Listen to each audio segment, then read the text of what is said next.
थोड़ा आराम किया, क्योंकि उसने 55 लाख किलोमीटर से लंबा सफर तय किया था और 24 अगस्त के दिन सुबह इसने अपने मिशन के अगले पड़ाव की तरफ बढ़ना शुरू किया, जो कि था चांद की सतह पर प्रज्ञान रोवर को रिलीज करना, जिसके लिए उसने अपना एक हिस्सा खोलकर प्रज्ञान को बाहर निकलने के लिए रैंप बनाया। और जैसे ही चंद्रयान का प्रज्ञान रोवर विक्रम लैंडर के सीने से बाहर निकला, उसके बाद तो इतिहास ही बन गया। जी हाँ दोस्तों, चंद्रयान 3 के रोवर प्रज्ञान ने जैसे ही विक्रम से बाहर निकलकर चांद की सतह पर चलना शुरू किया, वैसे ही इसने चंदा मामा पर भारत की अमिट छाप छोड़ दी, क्योंकि इसरो ने प्रज्ञान रोवर के पहियों पर इसरो का लोगो और भारत का राष्ट्रीय प्रतीक अशोक चिन्ह को उकेरा था, जिस वजह से ये चांद पर सफर करते हुए आगे बढ़ रहा है। वैसे ये अपने पीछे भारत के नेशनल एम्बलम अशोक स्तंभ और इसरो के लोगों की छाप छोड़ते हुए आगे बढ़ता जा रहा है। यानी कि आज से 1000 साल बाद भी अगर कोई देश या एलियन प्रजाति चांद पर पहुंचेगी तो उन्हें भारत की ये छाप वैसी ही दिखेगी। लेकिन अब आपके मन में एक सवाल जरूर आ रहा होगा कि चांद की मिट्टी पर बने चिन्ह कई सालों तक कैसे ऐसे रह सकते हैं। ऐसा इसलिए दोस्तों क्योंकि चांद पर काफी पतला वातावरण है,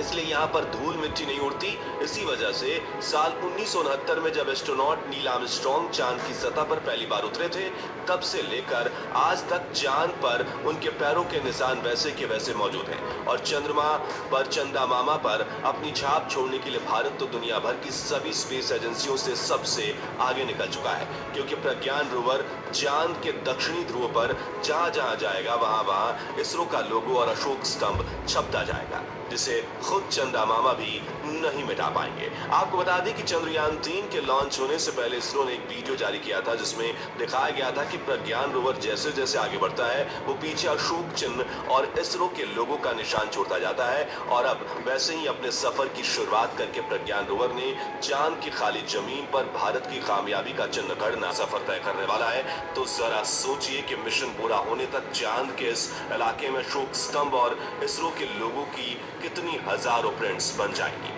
वैसे में कोई रॉकेट साइंस की जरूरत नहीं है, लेकिन काफी तेज सोच की जरूरत जरूर है।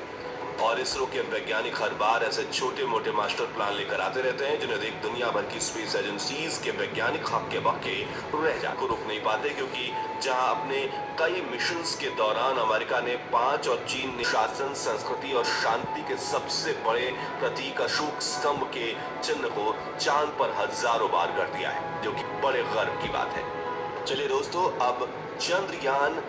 3 के प्रज्ञान रोवर की बनावट और इसके मिशन की बात करते हैं, जिसे देखकर दुनिया की सभी स्पेस एजेंसीज में हड़कंप मचा हुआ है। ऊबड़ खाबड़ सतह पर चलने के लिए इसमें 6 टायर लगाए गए हैं और इसका इलेक्ट्रिक सिस्टम इन 6 पहियों पर सवार होकर पहुंचता है और ये पावर पहुंचाता है उन्हें, चाहे तो बाकी के 4 पहिए उसे खींचकर बाहर निकाल सकें। इसके अलावा रस्सी और पहियों को पकड़कर रखने वाली रॉकेट बोगी को काफी मजबूत बनाया गया है, ताकि महीने में पहली सुबह चांद पर उतारा है, ताकि विक्रम लैंडर और प्रज्ञान रोवर के सोलर पैनल काम करते रहें और अगले 14 दिनों में हम जितना हो सके उतना ज्यादा रिसर्च कर पाएं, क्योंकि 14 दिनों के बाद धीरे धीरे इन दोनों की चार्जिंग खत्म हो जाएगी और दोनों बंद पड़ जाएंगे। खैर दोस्तों, जैसा कि आप जानते हैं 14 दिनों में हम जितना हो सके उतना ज्यादा रिसर्च कर पाएं, क्योंकि 14 दिनों के बाद धीरे धीरे इन दोनों की चार्जिंग खत्म हो जाएगी और दोनों बंद पड़ जाएंगे। खैर दोस्तों, जैसा कि आप जानते हैं कि विक्रम लैंडर का वजन 1700 किलोग्राम के करीब है